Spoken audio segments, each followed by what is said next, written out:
Imagine this. You're in the middle of a busy day, juggling work, family, and the constant flow of information around you. You feel pulled in every direction, and somewhere deep inside, you know you're missing something. You long for clarity, for a deeper connection with God, but with all the noise, His voice seems distant. Now picture a moment of quiet, just you and Him. The distractions fade away, and you begin to hear Him more clearly. That feeling of peace, of being truly seen, it's life-changing. But here's the truth. Hearing God's voice isn't automatic. It takes intentional choices. In today's video, I'm going to share with you the steps that transformed my ability to hear from God and strengthen my relationship with Him. These aren't just tips. They're heart-changing decisions that open the door to a life of clarity, peace, and purpose. So, if you're ready to hear His voice more clearly and take your spiritual journey to the next level, stick with me. Let's dive in. Step 1. Eliminating distractions and finding quietness. In today's world, distractions are everywhere. From the constant ping of our phones to the endless stream of social media and news, it's easy to feel like we're always on. But here's the thing. If we want to hear God's voice clearly, we first need to step away from the noise. I remember a time when I was constantly checking my phone, scrolling through news articles, and watching random videos just to pass the time. It was a habit, but one that kept me disconnected from what truly mattered. God was speaking, but I wasn't listening because I was too distracted. So, I made a change. I started setting aside intentional moments, just 5 minutes here and there, where I'd turn off my phone and sit in quiet. At first, it felt uncomfortable. My mind would race with all the things I needed to do. But over time, that silence became a place where God's voice could break through. The lesson here is simple.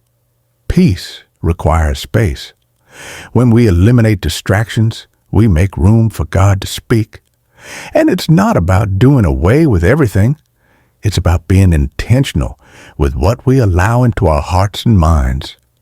It's easy to think we need to be busy or constantly connected, but the truth is that hearing God often happens in the quiet. So I encourage you to create pockets of peace throughout your day. Turn off the noise, even if it's just for a few minutes, and allow God to speak into that space. Step 2. Building the right relationships and avoiding negative influences. The people we surround ourselves with have a powerful influence on our spiritual lives. If we're constantly around negativity, doubt, or people who don't share our values, it becomes harder to hear God's voice clearly. Our relationships shape our thoughts, attitudes, and even our decisions. I remember a time when I was surrounded by friends who, while well-meaning, often filled my life with negativity. They'd gossip, criticize, or make light of things that truly mattered to me, like my faith. It wasn't that I didn't care about them, but I realized their energy was slowly eroding my own peace and spiritual clarity. So I made the tough decision to distance myself from some of these relationships. This didn't mean cutting ties with everyone who didn't share my faith, but I began choosing who I spent more time with. Those who lifted me up, challenged me, and encouraged me to grow spiritually. The lesson I learned is that protecting your spirit is crucial. It's okay to love others, but not every relationship is meant to be a close one, especially if it hinders your growth. Surround yourself with people who inspire you to seek God more deeply, not those who drain you or pull you away from His voice.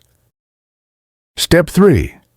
Replacing self-criticism with God's truth. One of the biggest barriers to hearing God's voice clearly is the way we speak to ourselves. Too often, we let self-criticism drown out His loving words. Thoughts like, "I'm not good enough," or "I'll never be able to do this," can hold us back from experiencing God's truth and guidance. I struggled with this for years. Every time I made a mistake or faced a challenge, my inner critic would take over. I'd second-guess my abilities, doubt my worth, and question if God really had a plan for me. It wasn't until I stopped focusing on my flaws and started listening to what God says about me that things began to change.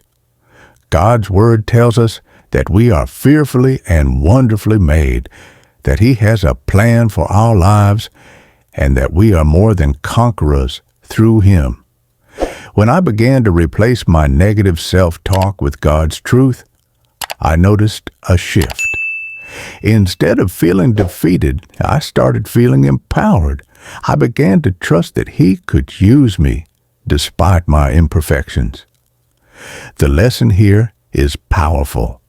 God's truth about you is greater than any lie you tell yourself. Let go of the negative thoughts that hold you back and embrace the identity He has given you. When we align our thoughts with His, we open ourselves up to hear His voice more clearly. Step 4. Prioritizing God over everything else, finding balance. In a world that praises hustle and constant busyness, it's easy to fall into the trap of thinking that being active all the time equals success. But here's the truth. If we aren't careful, all that busyness can actually push us further away from God, making it harder to hear His voice. I learned this the hard way. For a period, I was overwhelmed, juggling work, social commitments, and even church activities. I thought that saying yes to everything was a way to serve God better. But the more I did, the more exhausted I became. I found myself too tired to pray or spend time in God's presence. I was doing things for God, but I wasn't spending time with God. It was then that I realized I needed to find balance. I had to learn how to say no to some things, even good things, in order to say yes to the most important thing, my relationship with God. Prioritizing Him meant carving out time for quiet moments of prayer, reflection, and rest. It wasn't about doing more. It was about being more present with Him. The lesson I learned is that balance is key. Serving God is important, but without setting aside time to connect with Him, we risk burnout and missing His voice in the chaos. When we slow down, we give God room to speak, and we become more effective in His work. Conclusion: the transformative power of intentional living. As we wrap up, remember that hearing God's voice isn't a one-time event. It's a lifelong journey of intentional choices. It's about setting aside distractions, building the right relationships, replacing self-doubt with God's truth, and finding balance in our busy lives. Each step is a small act of surrender that leads to deeper intimacy with God and clearer direction. I've experienced firsthand how these intentional decisions can transform your spiritual life. By focusing on what truly matters and letting go of what doesn't, you make space for God to move in powerful ways. When we choose to prioritize Him, we begin to hear His voice more clearly, and our lives are guided by His peace and purpose. So, take a moment today to reflect on where you might need to make changes in your life. What distractions are you holding on to? What negative influences are blocking your spiritual growth? The journey might not be easy, but with each step, you'll find yourself walking closer to the purpose God has for you. Thank you for joining me today. May your journey be filled with peace, clarity, and the presence of God.